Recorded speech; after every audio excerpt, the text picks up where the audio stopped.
Taking past mistakes and trying to correct them is a core fundamental of learning how to draw. Hello YouTube, my name is Milan and welcome to a video where I take a previous artwork of mine riddled with errors and correcting them in the form of a pencil speed art video. So if this sounds interesting, then let's begin.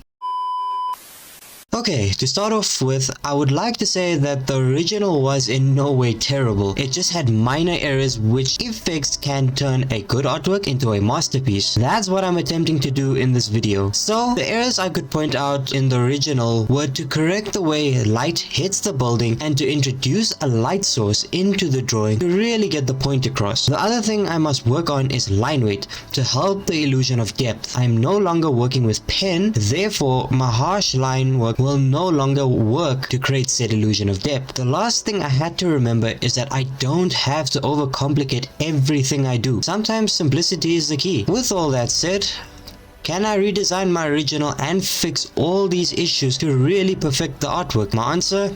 I really don't know. Only the final result will tell. Okay then, sit back and enjoy as I make lines happen on this piece of paper.